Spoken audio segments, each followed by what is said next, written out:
Alors imaginez ceci, nous sommes en 2014 et un homme s'apprête à recevoir la plus grande distinction jamais attribuée pour ses actions. Pourtant, pendant des décennies, personne ne connaissait son histoire. Cet homme, c'est Sir Nicholas Winton.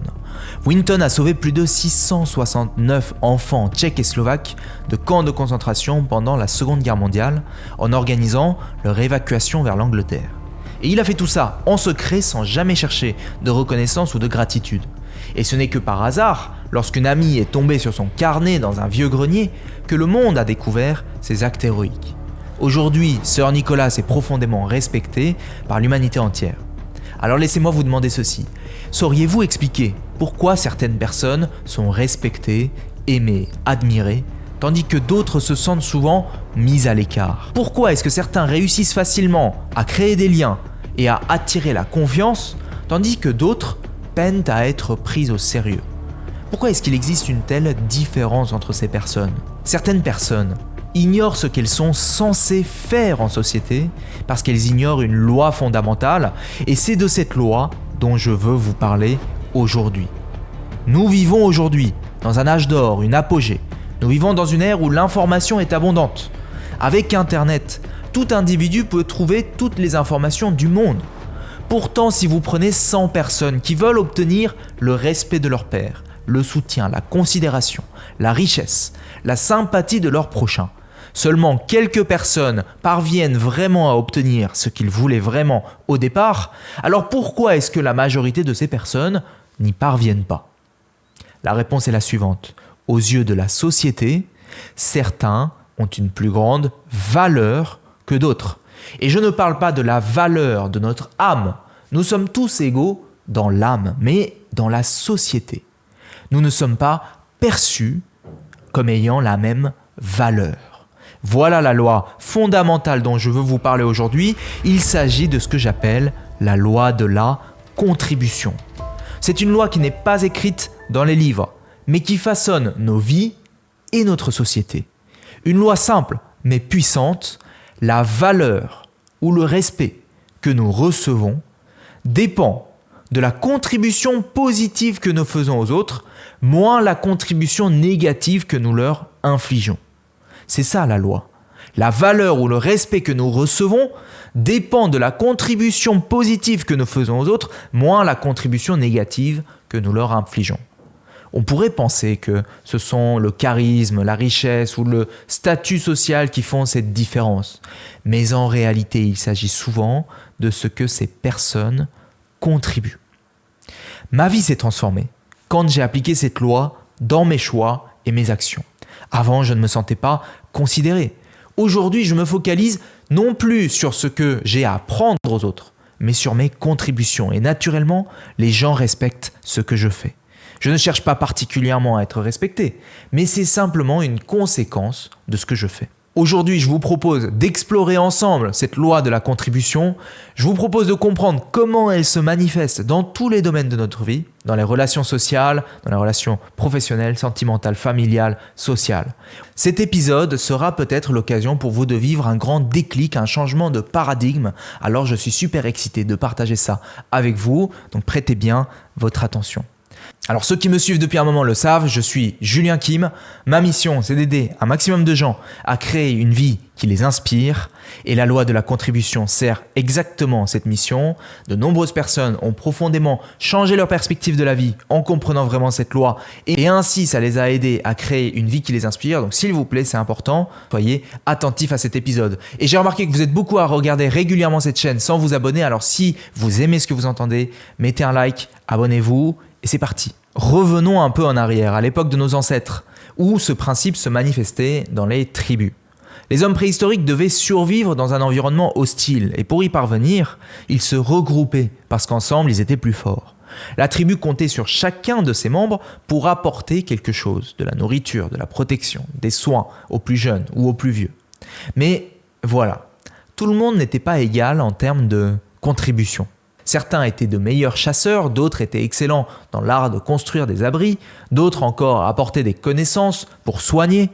Et en retour, ceux qui contribuaient le plus et le plus positivement se voyaient accorder plus de respect et des positions de plus grande influence. Et au contraire, ceux qui étaient moins utiles, ceux qui créaient même parfois des problèmes pour le groupe, étaient moins estimés et certains se retrouvaient même bannis de ces tribus. Ainsi, on découvre bien qu'anthropologiquement, cette loi de la contribution existe depuis le début de l'humanité. Dans la société moderne, ce principe est tout aussi vrai. Pensez aux personnes que vous admirez le plus dans votre entourage. Ce sont celles, n'est-ce pas, qui apportent constamment des solutions, de la joie, des idées positives. Est-ce que ce sont ceux qui se plaignent, ceux qui jugent et ceux qui divisent? Non, le respect et l'admiration ne sont jamais gratuits, ils viennent de ce que nous apportons. Le respect et l'admiration s'obtiennent par ce que nous apportons. Personnellement, lorsque j'étais plus jeune, lorsque j'étais au lycée, au collège, je voulais que mes amis m'accordent plus de respect, plus d'attention.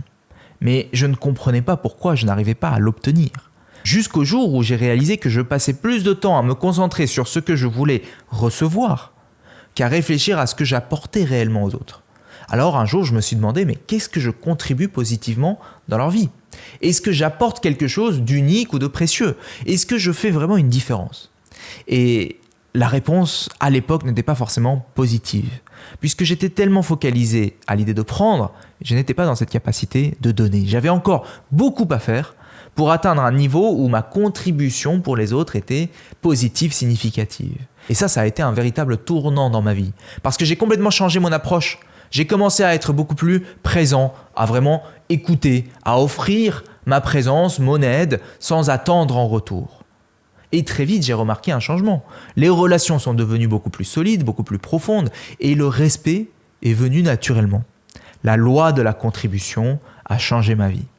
Je vous propose de prendre un exemple très simple. Imaginez un entrepreneur. Si cet entrepreneur se concentre uniquement sur ce qu'il peut prendre à ses clients, leur argent, leur reconnaissance, il risque de perdre leur confiance. Mais si à l'inverse, il consacre son énergie à apporter de la valeur aux autres, en répondant à leurs besoins, en résolvant leurs problèmes, alors la réciprocité sera au rendez-vous. Tôt ou tard, ceux qui donnent énormément de valeur, que ça soit sous forme d'un service exceptionnel, de conseils gratuits ou même d'un produit qui vraiment améliore la vie de leurs clients, sont récompensés. Personnellement, c'est l'attitude que j'adopte avec l'école Vivre Mieux. Mon objectif, c'est d'apporter un maximum de valeur parce que je suis persuadé que la loi de la contribution entre en œuvre et ainsi, plus j'apporte de la valeur, plus je serai récompensé en retour. Un chef d'équipe gagne le respect de ses collègues comment ? En aidant chacun à progresser, en faisant preuve de leadership, c'est-à-dire en les aidant à résoudre des problèmes, à atteindre des objectifs, en montrant la voie, en se montrant inspirant, en restant positif. Et non pas en cherchant à obtenir d'eux leur respect, leur écoute, leur obéissance, vous voyez ? Je me permets de vous dire que si vous avez des doutes sur ce sujet-là, posez-vous cette question simple. Est-ce que je contribue davantage que je ne demande ? Parce que c'est souvent cette balance qui détermine la réussite, aussi bien dans les affaires que dans les relations personnelles. C'est ce qui détermine la valeur qu'on vous donne. C'est ce qui détermine le respect que vous obtenez. Alors vous pouvez vous poser cette question. Est-ce que je contribue davantage que je ne demande? Est-ce que je donne plus que je ne prends? Parce que c'est souvent ce qui détermine la qualité de vos relations. Une autre expérience m'a montré la puissance de la contribution. Il y a quelques années, j'avais un ami qui n'appelait que quand il avait besoin de quelque chose. Jamais pour donner des nouvelles ou offrir un soutien en retour. Cette relation était devenue lourde pour moi et malgré mon envie de l'aider, j'ai fini par prendre de la distance. Et je suis sûr que vous avez comme ça, vous aussi dans votre entourage, des gens qui viennent que lorsqu'ils veulent prendre. Et ça m'a fait comprendre, moi, l'importance d'un équilibre sain entre ce que vous prenez, ce que vous donnez, c'est la loi de la contribution. Si vous ne faites que prendre sans jamais rien apporter en retour, la balance penche vers le négatif et vous perdez du respect et de la confiance pour cette personne. Cette histoire, elle m'a rappelé que les relations solides et respectueuses, elles se construisent sur un apport sincère et sur un apport mutuel. La loi de la contribution, elle s'applique dans les relations personnelles. Par exemple, vous avez peut-être déjà remarqué que certains amis sont toujours là pour organiser des sorties, écouter les autres, donner un coup de main sans forcément attendre quelque chose en retour. Et avec le temps, ces gens-là deviennent les piliers de leur groupe d'amis. Le respect qu'ils reçoivent, la considération qu'ils reçoivent est directement lié à leur capacité à apporter de la valeur, de la joie, de l'abondance, de la bonne humeur dans la vie des autres. À l'inverse, imaginez quelqu'un qui est constamment dans une dynamique de demande, toujours prêt à recevoir mais jamais à donner. Peu importe s'il est drôle, intéressant, il aura du mal à inspirer le respect et l'admiration parce que la balance de sa contribution reste négative. Cette loi se retrouve aussi dans les relations sentimentales. Dans le couple, un partenaire qui est attentif, qui fait des efforts pour entretenir la relation et qui prend soin de l'autre, gagne naturellement le respect et l'affection. En revanche, le partenaire qui se concentre uniquement sur ce qu'il veut obtenir, l'attention, l'affection, les compliments, finit souvent par être perçu comme un égoïste et ne reçoit pas le même respect ou amour en retour. La contribution est aussi à la base de la relation sentimentale. En fait, la contribution est à la base de toute relation authentique et respectueuse. Prenez un personnage comme Forrest Gump. Ce personnage, il n'est pas, au départ, il est ni riche ni ambitieux, mais il est profondément respecté par ceux qui le connaissent parce qu'il apporte inconditionnellement de la valeur aux autres. Il aide ses amis, il protège ceux qu'il aime, il donne sans calculer. Et rappelez-vous, il finit même par devenir riche. Vous savez, avec son affaire de crevettes, la richesse étant simplement une conséquence inattendue de ses actions. D'un autre côté, prenez Jordan Belfort dans Le Loup de Wall Street. Vous connaissez Le Loup de Wall Street, Jordan Belfort, ce trader. Son parcours est intéressant parce qu'il est centré uniquement sur ce qu'il peut prendre. Vous savez, il veut faire de l'argent, il veut juste faire de l'argent. Et il ne cherche pas à avoir une contribution positive, il veut seulement s'enrichir à tout prix. À mesure qu'il accède à la richesse en exploitant les autres, tôt ou tard, il a fini par perdre leur respect, il a fini par tomber de son piédestal et il a payé le prix fort. Même dans la culture, les personnages nous rappellent sans cesse que la valeur à long terme, elle est intimement liée à ce qu'on apporte aux autres. Même dans la fiction, ceux qui respectent cette loi, la loi de la contribution, gagnent une reconnaissance durable, alors que ceux qui ignorent cette loi connaissent souvent des fins tragiques ou des chutes spectaculaires. Donc, fondamentalement, la loi de la contribution, c'est l'une des règles les plus puissantes qui gouvernent nos interactions sociales et notre place dans le monde. Elle se manifeste partout, dans notre travail, dans nos amitiés, dans notre famille et même dans la société en général. Alors ma suggestion, si vous êtes là pour créer une vie qui vous inspire, je vous invite à vous demander, que ça soit dans vos relations, dans votre travail, dans vos projets personnels, posez-vous cette question. Qu'est-ce que j'ai à offrir ? Qu'est-ce que je peux apporter ? Si vous vous concentrez sur votre contribution, vous verrez que la reconnaissance, le respect et même la richesse vous reviendront naturellement. Donc, arrêtez de trop chercher à prendre et à la place commencez à donner. Focalisez-vous sur le bon côté de la balance. Ainsi, le respect, l'admiration, l'attention, l'amour, l'affection, la considération, tout ça viendra comme une conséquence naturelle de votre contribution. Comme le disait le philosophe Ralph Waldo Emerson, ce que vous faites parle si fort que je n'entends pas ce que vous dites. Alors maintenant que vous connaissez cette loi, commencez dès maintenant à la mettre en pratique, concentrez-vous sur ce que vous pouvez apporter aux autres et vous verrez qu'en retour, le respect et la reconnaissance viendront à vous sans même que vous n'ayez à chercher. Alors maintenant, cet épisode est super, il y a plein d'épisodes sur internet qui peuvent vous aider. Mais si vous voulez vraiment créer la vie qui vous inspire, alors il vous faut aller plus loin.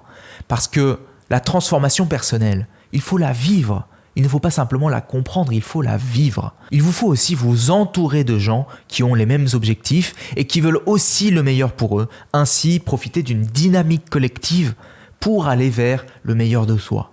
Il faut un engagement de votre part de transformer votre vie et tenir cet engagement assez longtemps pour en récolter les fruits. Si vous voulez créer une vie qui vous inspire, si vous voulez vivre un processus de transformation personnelle, alors je vous invite à regarder la présentation qu'on a préparée pour vous.